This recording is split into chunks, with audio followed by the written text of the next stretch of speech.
সত্যি বলতে আমরা এই বেদনার কথা অনেক আগে বুঝেছিলাম এবং আমরা এটা বলতে চাই, আপনারা জানেন মাননীয় মুখ্যমন্ত্রী ডাক্তার মানিক শাহ এ বিষয়ে ব্যক্তিগতভাবে কতটা আন্তরিক ছিলেন এটা আমি নিজে জানি। তিনি নিজে জরুরি বৈঠক ডেকেছেন, ঊর্ধ্বতন একটি আধিকারিকের সঙ্গে অত্যন্ত গুরুত্ব সহকারে এই বিষয়ে দীর্ঘ আলোচনা করেছেন।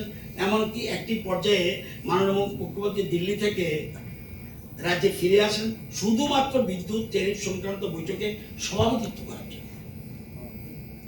এটা আপনারা সবাই জানেন। বৈঠক শেষ করে তিনি আবার দিল্লি ফিরে যান। সাংবাদিক বন্ধুরা, এটাই একজন মুখ্যমন্ত্রীর দায়বদ্ধতা।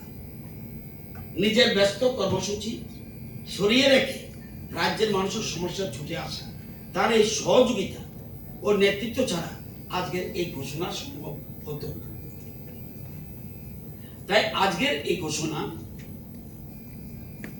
রাজ্য সরকার সিদ্ধান্ত নিয়েছে টিআরসি অনুমোদিত নতুন 26-27 ট্যারিফ অর্ডারে যে বর্ধিত মাসুল জনগণের উপর চাপানো হয়েছে তার সম্পূর্ণ বোঝা রাজ্য সরকার বহন করবে 100% ভর্তুকির মাধ্যমে।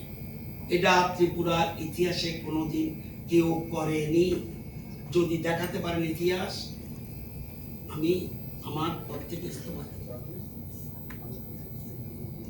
100% শব্দটাকে খুব গুরুত্ব দিয়ে বুঝতে হবে। এই ভর্তুকি প্রযোজ্য হবে কাদের জন্য? রাজ্যের প্রতিটি শ্রেণীর গ্রাহকের জন্য।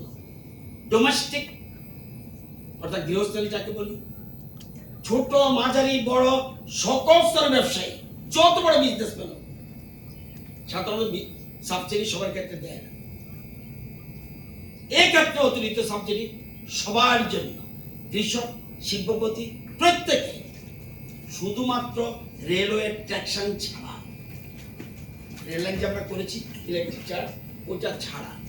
আর defence installations, railways, all India radio, Doordarshan ইত্যাদির ক্ষেত্রে মাত্র 15%, আর বাকি সর্বক্ষেত্রে 100%।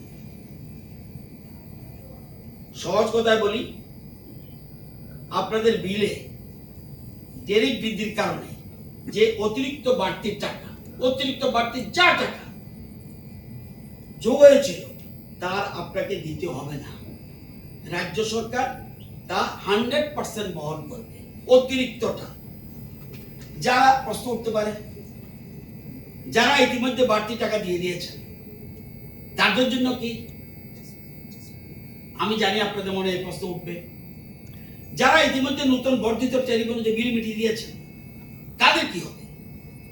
তাদের প্রশ্নের জবাব হলো, এই ভর্তুকির কার্যকর হচ্ছে 2000, এখন যে আমাদের ট্যারিফটা শুরু হয়েছে অতিরিক্তটা মে মাস থেকে, গত মে মাস থেকে। তো এই ভর্তুকি কার্যকর হচ্ছে মে মাস থেকে, অর্থাৎ পূর্ববর্তী তারিখ থেকে।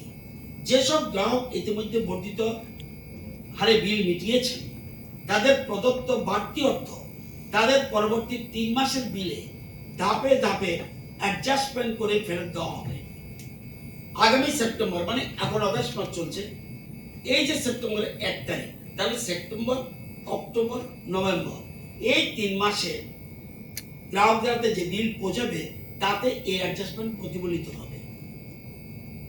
एक बेहतरीन करियर सिर्फ ख्वाब देखने से नहीं, एक सही कॉलेज चुनने से शुरू होता है। Welcome to Vinayaka Institute of Health Sciences, Agartala, affiliated to Tripura University, approved by Government of Tripura, Department of Health and Family Welfare, Tripura Nursing Council and Tripura State Allied and Healthcare Council. Choose from BSc Nursing, GNM, BMLT or BMRIT. Admissions open for 2026-27. Address: Airport Road, Nutan Nagar, Agartala. Join Vinayaka Institute of Health Sciences, where future healthcare professionals begin their journey.